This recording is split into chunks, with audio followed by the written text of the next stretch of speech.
Character Challenge 2. Let's go! Hello and welcome back to Simon with Hammer. My name is Simon and today I'm going to be doing my next character challenge. What do I mean by that? So I've got a Lieutenant with Storm Shield here that I bought off of eBay for cheap, which was nice. And I'm going to be building him up and I'm going to be doing it in a sort of challenge theme. So on my iPad just over there, I'm going to have an 8 hour timer going because the last challenge that I did took 8 hours and I failed. It took me more like maybe 10, maybe 12, but that was a Terminator Chaplain, which is a bigger model. So you could argue there that this, I might actually get done in 8 hours. But then again, you could argue that 8 hours is a humongous amount of time for one model and what the hell am I doing? Why am I so slow? If you're not aware, I'm currently building my first ever 500 points worth of army, and this guy, the plan for this guy is he's going to be leading a group of 3 Black Templars that I built and painted in my last video. So that's why I'm building this guy up. Now, this sprue, it didn't come with a base, which is a real shame. So because I've already butchered the Crusader squad that I got in the Black Templar Combat Patrol, I am going to be stealing the base from the Sword Brother that would be in the Crusader squad, because I have no intention of building that guy. So, yep, I'm going to be stealing that base. And the other thing I plan on doing with this, so that it's not, because like this, I believe this sprue was like some sort of like generic thing in like a really big box that lots of people bought. I want to say Indomitus, I don't know. Anyway, this is a pretty unmovable model. It's got all like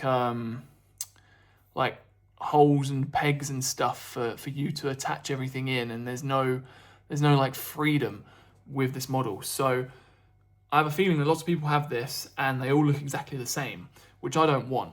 So inside the challenge of actually just getting this done within 8 hours, I'm also going to be kitbashing this slightly. And what I plan to do is this arm here that's holding the pistol. Can you see that? There we go, in focus. They're holding the pistol. I don't like it. So what I'm going to do is I'm going to chop it off, the pistol, and then from the Crusader squad sprue, it actually conveniently comes with 2 of these Black Templar power axes. So I'm going to take them both, put them together to make the nice double-sided axe that you, drawing inspiration from the Amazon Prime Secret Level Space Marine episode where that guy just goes bloody nuts on those cultists with that power axe. That was sick. So I'm going to try and do something like that. And then I'll probably like try and extend the handle a bit longer as well because I've got a spare bit of handle from another bit of kitbashing that I've done. And yeah, and then I'll attach that power weapon to, where is it, this arm here. So he's holding it out forward like this. Be sick. We'll see if I can get it done in the challenge time and then get it all painted up. And then it also means like he'll still have like this power sword in the sheath on his belt as well. So we have like 2 weapons, which would be really, really cool as well. So that's good. Now, because I've got this Crusader squad sprue, I'm going to try and like steal a whole bunch of bits as well and really like spruce this guy up a bit, try and make him a bit more Black Templar-y. One thing being, you get 2 capes when you only actually even need 1 to build the Crusader squad. So, because there's only 1 sword bro in it. So I'm actually going to nick the spare cape because you get 2 of them, as you can see there too. And I'm going to put that on this guy as well, on this lieutenant. And yeah, we'll see how else we can jazz him up. One final thing, in the comments section, I've been catching a lot of flack recently, such as this and this, where apparently my models look like they're being reclaimed by nature and stuck in concrete, turning to stone, so on and so on. I can see what you mean, I get it, but it's meant to be ash, so like I imagine it's like wet and like soggy and it does get stuck halfway up the legs, but I do sort of see as well it does look like concrete. So on this I'm going to try and tone it down just a little bit, just to try and bring a bit more realism back into the model. Maybe not have the dirt go so high up the shins, but maybe I won't. Maybe I'll just completely ignore it, and because I like it when it goes halfway up the shins anyway. So we'll see what happens actually. Yeah, we'll just see what happens. Okay, so without further ado, the 8-hour timer is set. Challenge begins. Now, here we go. Okay, for those of you that don't know, this is what the model is meant to look like with the pistol coming out, and we don't want that. So first I start by chopping off the pistol, get rid of it, boom, gone. There's no turning back now, the pistol is gone. Now my plan here is to clean up these surfaces where the pistol used to be poking out of the hand. So here I'm cleaning up the top that I just snipped off, and also clean up the underside as well.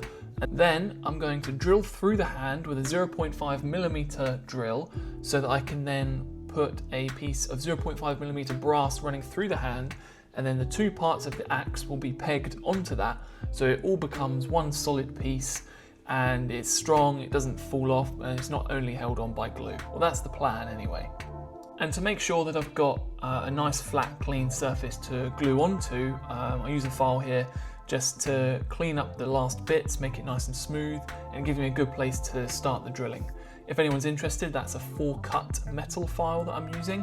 I find that works really, really well because the teeth aren't too aggressive, and it leaves a really nice finish if you're careful with the file. It's really, really good. So next, I get the 2 power axes that I cut out from the Black Templar Crusader Squad sprue, and I then snip off the bits that I don't want. So I'm snipping off this part here because I plan to make a double-sided power axe, and I snip off this wire too because that's going to get in the way of the other blade when I come to stick it on. So once I've got them removed, I then take that same 4-cut file and I cleaned up these surfaces, obviously because I want them to be nice and smooth, and I want the axe to be as symmetrical as possible. So cleaning up these lumps is nice and easy, it's quite quick. The 4-cut file makes very good work of the plastic itself. However, because I'm under challenge conditions, I switch over to my hobby knife to try and speed up this process, try and chop off the bulk of that excess plastic that's left on there, just to try and speed it up a bit. And also I did get a brand new hobby knife for this model specifically because my other one has gone blunt now, and my god is this new hobby knife sharp. It makes the other one look like it's a sponge, and it always like it's made of sponge. This new knife is super sharp, and I had great fun using it, and it really, really helped speed up the model too, so that was a worthy investment. Now cleaning up the last little bit on this part of the power axe here, just that last bit of pipe basically sticking out, and this went very well. I'm very, very confident with the file, and I'm able to clean things up quite nicely. So yeah, very chuffed with how it's going so far. No issues yet. Now this piece here is actually a great example of how clean of a finish you can actually get with the file there. Look at that, lovely and clean. You could barely tell that there was something there. So now last little bits of cleanup, and then we actually be ready to offer the axe up to the hand for the first time, so I can actually see or start to gather an idea of what this is going to look like. Because I had an image in my mind, I wasn't sure though. Now this is a piece of handle that I had from another set, and I was just offering that up as well to see how it looks. So then I get the other power axe and I start making cuts where I need to with bits that I don't need on this part of the axe. So now I've only got this bit left, and I now start to shape up the inside of this part of the axe so I can fit it up to the first axe that I've already prepped. So I start getting rid of some of the bulk of material here that I don't need. I actually switched to a sharper file here, or a coarser file, to a 2-cut to start making some difference. And you can see there that I had to hack away quite a bit, but I managed to get it looking pretty symmetrical. So I was quite happy with this, and this was all just file and hobby craft knife. So once I got that done, I then start to mark out the hand with my hobby knife to give me a position where I want to start drilling. So I use the knife and just score gentle lines into the hand, and you can see there that I end up with a nice little cross to guide me where I'm gonna do the drilling. So here I'm just working out what sort of angle I want him to be holding the axe at, because I sort of wanted it to be slanting forward slightly instead of him just holding it up perpendicular to his wrist, So with that in mind, I then start to figure out what sort of angle that I want the drill to go at, and I'm like, you know what? a little bit of angle I think will work nicely, and I start to go for it. So I start drilling, and obviously this is a 0.5 millimeter drill, so if this snaps off, this is my only one, if this snaps off I have to buy another whole one. So I was taking this very steadily. I did not want to snap this drill, but it was actually quite a bit stronger than I actually gave it credit for. So started to build up a little bit of confidence with the drill, and start to push a little bit harder to get through this hand, because it was quite slow progress at the start, because I was just basically feathering the drill through the hand. But basically I make it through, and then this is where it all went wrong. The drill did not go through the hand where I'd planned, and I could not believe where it came out. It's come out through his armor. Now obviously this hole is meant to mimic the center of the handle of the power axe, so I need it to actually come out through the bottom of his hand, not through the bottom of his wrist. I couldn't believe it. Oh my god, when this happened my heart fell through the floor. You can see I'm like, what the hell's going on? What have I done? What the hell do I do now? So I'm just lining up the wrist, trying to work out what on earth to do. And yeah, this is where the kitbash went wrong. I couldn't believe it. So then I start to mark. I feel like, all right, well, I'll just drill from the bottom and go back up through the hand. Now I know I need to be more careful with the angle. I'll mark another line, center it so that I've got something for my drill to bite into initially, and then yeah, I'll drill back through the hand, and I'll get a proper hole that I actually want and that will work properly. Because the first one was obviously at way too sharp of an angle. So I line everything up, being very careful with the angle this time. And now I've got a bit more confidence with this drill bit as well. I start to cut straight through this hand. Now as I break through, I look where the drill pieces come through, and I can't believe it. I've done it again. The drill has wandered, or I've not got the angle correct. And basically now it's a little bit tricky to see here, but on the top I now have 2 holes on the top side of the hand that don't line up, and on the bottom I've got 2 holes that don't line up. So I've got 2 holes running through this hand that neither of them line up, and I've got to try and now solve how I'm going to attach the power axe basically. But as you can see here, I'm actually kind of lucky in that when I put 2 bits of brass, one in from each end, actually some of the holes do line up quite well. They're a little bit off center when you look at the hand like front on, but it's not too bad. So I managed to get away with it just by using the two different holes that don't actually connect. So here I'm marking out the actual power axe, and at this point I'm kind of annoyed, and I kind of just want to get it done. So I then start drilling into the power axe, obviously because I want the 0.5 mil brass bar to go into here too. Once I've got that drilled, I then offer it up, and I try and see where I'm at, because it's not gone very well so far. So there it is. It's now fixed on, and actually, okay, yeah, you can see there the axe is a little bit off center when you look at it like front on to the hand, but from the side, it looks great. It works. So I drilled out the handle, I offered that up, and then I can see exactly how this axe is going to look. And with a little bit of adjustment to the handle, I find a position that actually works, and there we go. So now we have slightly off center in this direction, but side on, it works, and I'm really, really happy with it. So, crisis averted with this, pure luck that I was able to have 2 holes that line up like this. I think this was purely luck, no skill here, and it was an excellent learning opportunity, basically. So with that done, I then decide, right, let's just get it on, let's get it gluing. This is a challenge, I'm under the pressure. So there I'm using cement glue for the first time, because I wanted this to be extra strong in how it's attached. So using cement glue to join the power axe to the hand there, and just giving it a solid press to make sure that those 2 dissolved surfaces really bind together and give me a good solid gluing. So the next thing to do before gluing on the handle was to tackle this bald spot in the handle. And basically what's happened here is, this is a handle from the Terminator Chaplain Crozius, and there used to be a hand wrapped around this handle, and so I ground it off, I filed it off, and then had the plan of scoring in these slots. So here I actually use my magnifying glass to assist me in seeing where these lines need to go, which is what that big white blur is on the side. But yeah, so I'm scoring in these lines, trying to make them as accurate as possible, and it actually worked kind of well. So once I got that done, I used some very strong, thick super glue here to glue on the brass rod to the handle piece, and then I go around the edges with a little bit of cement to really bind everything together, because I actually forgot to put super glue onto the brass with the actual head of the axe when gluing that together. So, you know, I had foggy brain from it all going wrong. Anyway, now final bit of kit bashing here, gluing the actual axe head together, and basically I was just like, right, screw it, just go for it. So glued it on, stuck it on, gave that glue a second or two just to attach itself together, and then boom, got it perfect straight away. Oh, I was so happy with that. I got the handle straight, the axe head is straight, everything looks wicked.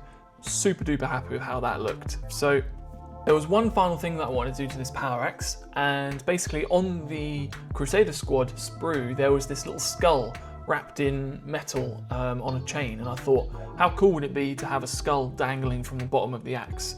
I don't know if it's cool, I think it's cool though, so I did it. So then I just I drilled a little pilot into the bottom of the handle so that this chain had somewhere to glue into, gave it a bit more surface area basically to engage with the chain and the base of the handle, and then yeah, just gave that a press. And once that had bitten in, you know, once those two parts had sort of stuck together, I then gave it a small adjustment because I wasn't happy with how I initially positioned it.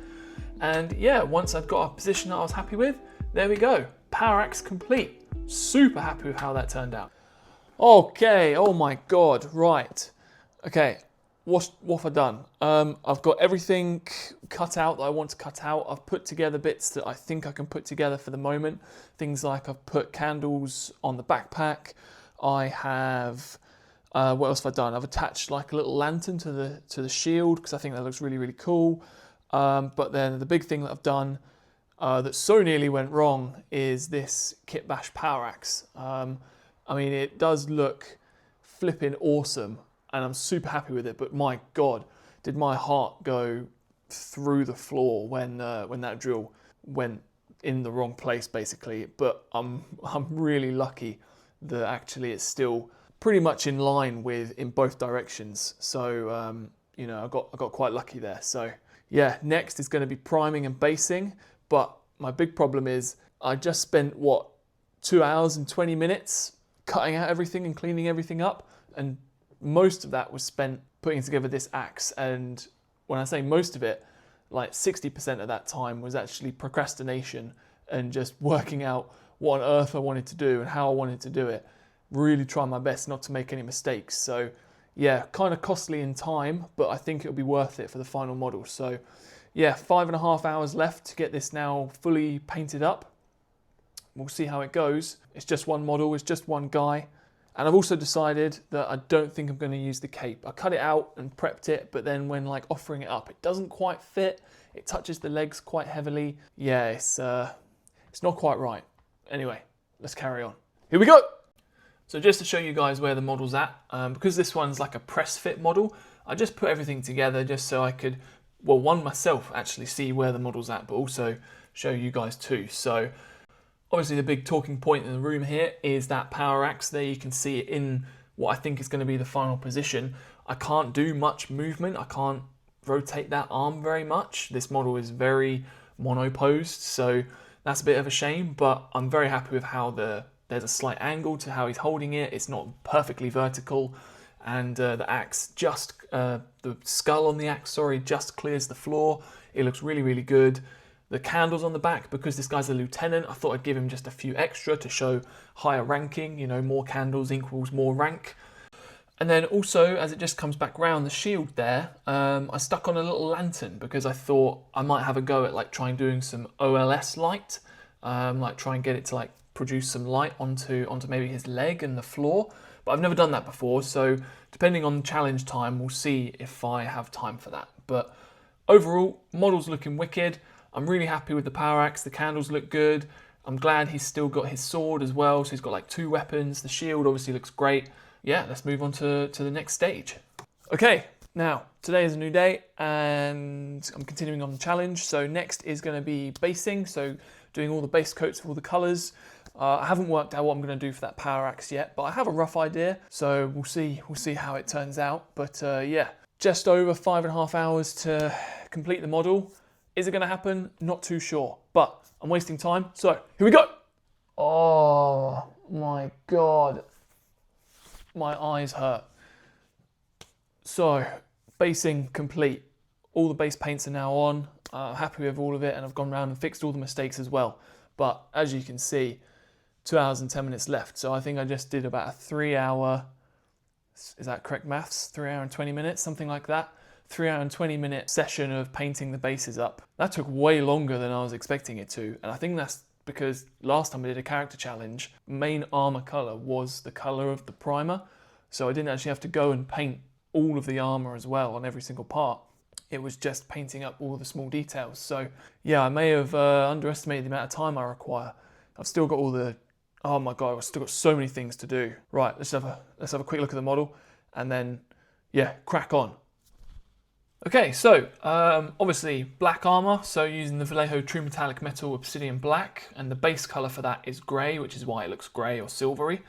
The shield, I went for a black and gold vibe again, like the Blade Guard veterans have. And then the power axe, I opted to go for silver base to match the power swords of 2 of my Blade Guard veterans that I've got, because I painted one sword of the Blade Guard veterans black and I just didn't really like it. So I opted to go for silver here, and yeah, we'll see how it turns out, but I think it will look really, really good in silver. And yeah, also now I've got paint on the handle of the power axe, the slits in the handle where I had to cut them in. They're starting to now look much more like part of the model, whereas before when it was all grey you could like clearly see all the cuts and stuff, so the paint's doing a good bit of cover up there, so quite lucky with that I think. But yeah, overall base coating done. There weren't too many mistakes this time actually, it's just I think slow, that's my biggest problem. But one big time saving that I did have was the shield. I actually primed with spray paint of Wraithbone so that I don't have to paint Wraithbone on the face of the shield and do like 4 layers of it because it's such a thin and awful paint. But anyway, basing done, let's carry on.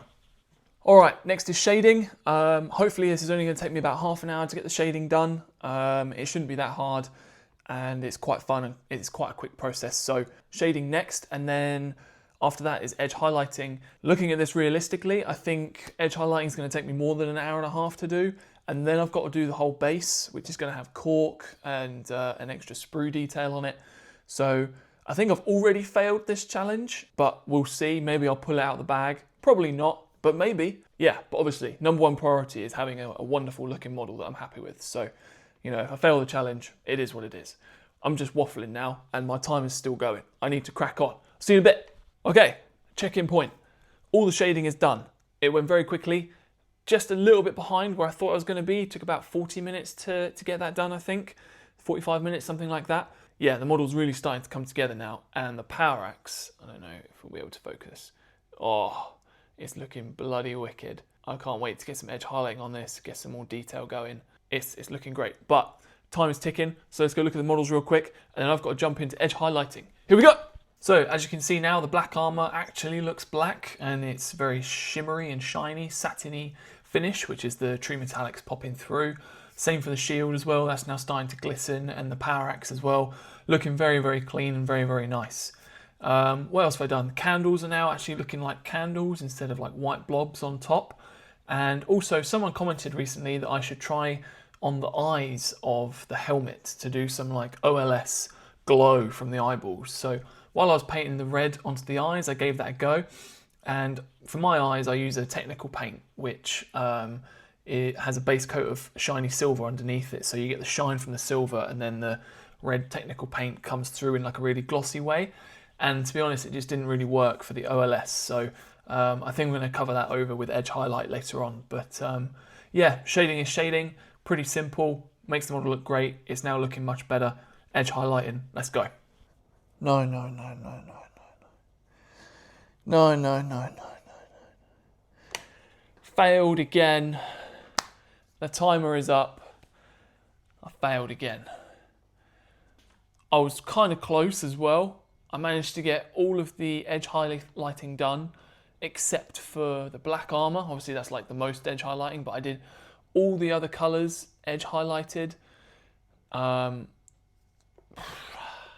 Disappointing, but I'm still very happy with where the model's at. So I'm going to keep going, obviously. Just got the edge highlighting on the black armor to do, like I say, and then I've got to do the base, and I'm going to try and make sure that, you know, he's not petrifying into the stone, as people like to tell me.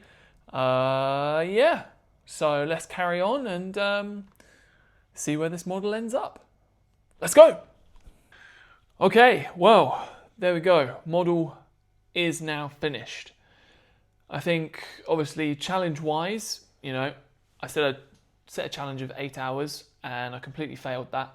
I think probably it took me about 12 hours in total, because once the challenge, once I'd failed, I sort of slowed down a little bit and made sure that I got a model that I was really happy with, and I'm glad I did that. So it was, you know, painting for fun, and I really enjoyed it. So, but then also really enjoyed the rushing of the challenge, so it was all very good. But the key point is that the model looks amazing, and I can't wait to show you. So without further ado, here's the finished piece. Wallop! Look at that model. Someone stop me. Jesus. I cannot contain how happy I am with this model. It has come up an absolute treat. The edge highlighting, as you can see, has really made this thing pop. The axe looks absolutely amazing. I put a purple shade on the very tips of the axe there, as you can see, on like the blade sections, to like give it that purple power glow that I've got for my power weapons in my Black Templar army. Yeah, it looks wicked. The candles look great. I even managed to get wording on all of the purity seals, which I think I've tried before, but this time it worked really, really well. Really, really happy with that. The texture I've got on the pistol pouch, on the sword sheath, and on the tabard, the cloth, look wicked. I'm really, really happy with that. The damage that I put onto the shield looks awesome. Just all in all, a wicked looking model, and yeah, I'm super chuffed with it. Also, he's not turning to stone. And well, that pretty much wraps it up for this video. As you just saw, I now have a bloody awesome lieutenant. I'm super happy with it. It's going to be wicked leading my Blade Guard veteran. I'm super happy with how the Kitbash came out, and there's obviously a few bits that I'm not happy with, but overall, I think the model came out really, really good. But yeah, the lantern, not too happy with that. The sticker on the shoulder pad for some reason came out a little bit lumpy. I don't even know why. Yeah, the other shoulder pad, the gold is just a little bit off. I'll probably touch it up a little bit later, to be honest. So lots of learnings and also lots of trial and error. Really tested my skills here, to be fair. Even though I think it came out really, really good, it really did test me at some points. So that was really good, really pushing the boundaries, testing what I can do and what I can achieve. And now I know that kitbashing is not something to be feared, but something to enjoy. And if it goes wrong, well, that's all part of the fun. And then you can have great fun trying to fix it, if you can. Because I very nearly didn't fix this axe. It was lucky that a couple of the holes just lined up. So, you know, if you're still here, thanks for sticking around. And yeah, see you in the next one.